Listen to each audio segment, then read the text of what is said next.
It's another Manly Monday, and this Manly Monday, I'm going to try to do a shorter one because I'm crunched for time. But also, oh my God, that debate last week. Whoo, boy. I'm going to apply the institutionalized sexism lens to it because the vast majority of people thought, this is great. Yes, let's go with it. One person says, I'm buying what you're selling here.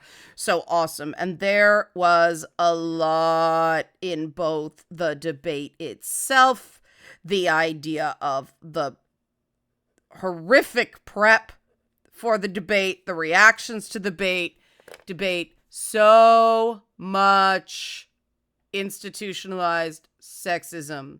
Now, we would otherwise call this toxic masculinity, but I'm not going to call it that because, like I said, institutionalized sexism works better. So here we go. I'm going to try to do this. Help support this channel. Become a monthly patron. Patreon.com/Leanna K. Patron support, very, very important. Also, buy a one-time Leanna Care sessions for some accused who can't afford it. Coffee.com/Leanna K. Also very important. So here we go. So Biden had a cold and Biden has a stutter. And both of those things smacked him in the ass during the debate because he doesn't talk about having them, because physical realities are considered weaknesses.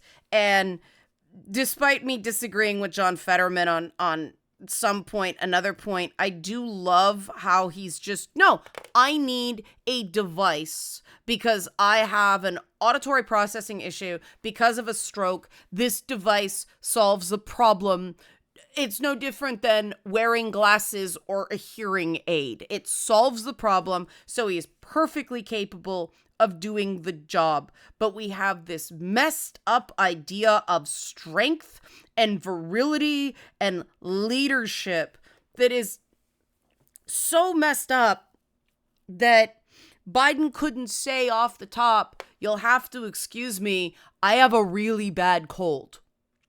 Which everybody would be able to relate to the fact that you are not at your best when you have a cold. Everybody's been there. Everybody's experienced it. It sucks. There's some nasty stuff going around. The guy's been traveling all over the place with D-Day and whatnot. So he caught a cold. He was clearly really sick. But instead of just saying that so everybody knew what was going on, he did that old school, just push through it, just suffer through it, just tough it out. And so it left people wondering what the hell was going on.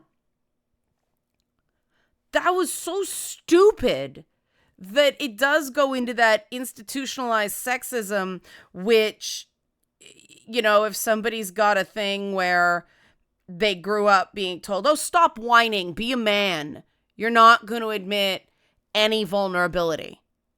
And we see the issues with that. I mean, Trump, on the other hand, his negative superlatives, that's just confusing negativity with strength. And maybe that's the brand people want right now. Maybe people just want to be able to say the country's going down the tubes. It's objectively not true. But, I mean, if you're not doing well, instead of admitting you're not doing well, going, it's not me, it's the country, we're going down the tubes, it's horrible, we're living in a hellscape,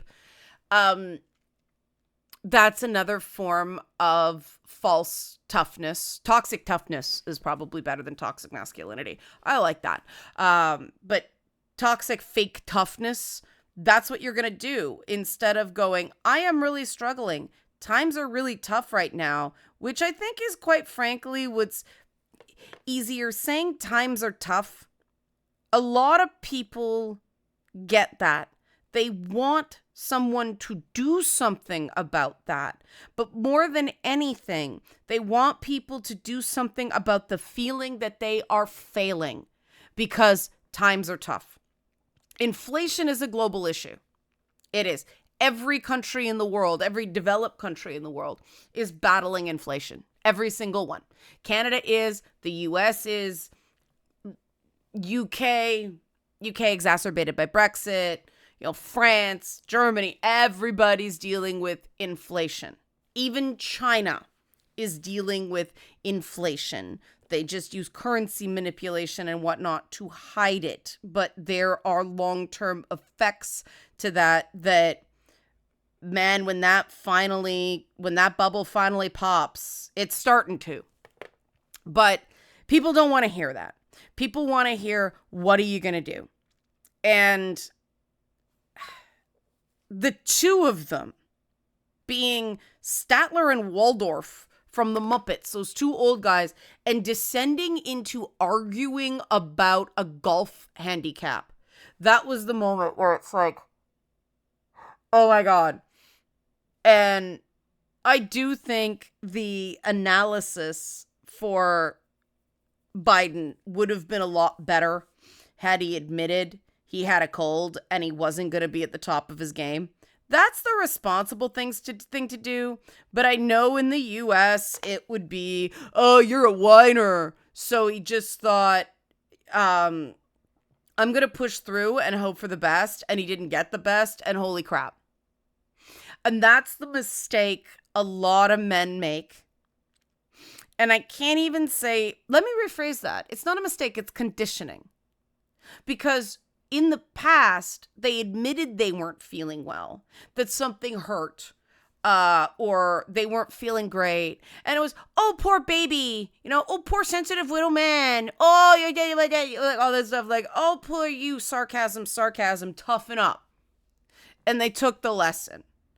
And so they'd rather look like an asshole than admit they're not top of their game. That is institutionalized sexism. That is this really rigid thing about what men are supposed to be, the gender associated with no feelings.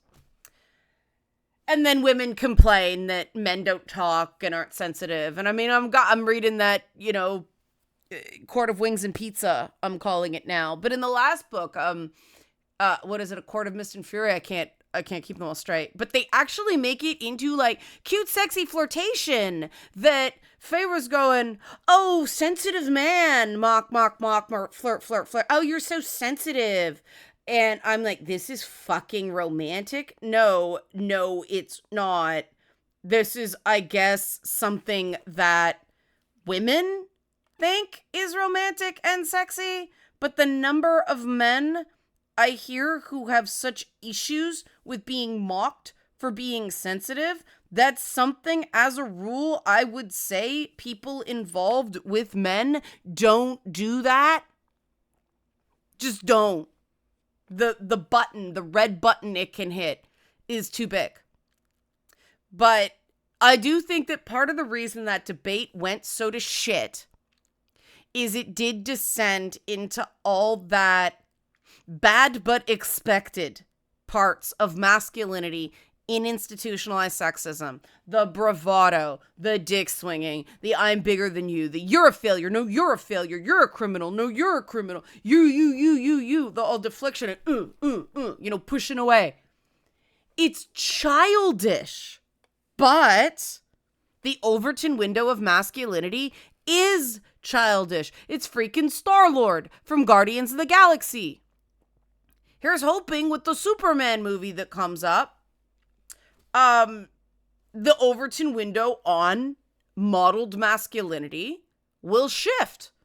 Because I am so tired of this. So I'm curious about your ideas.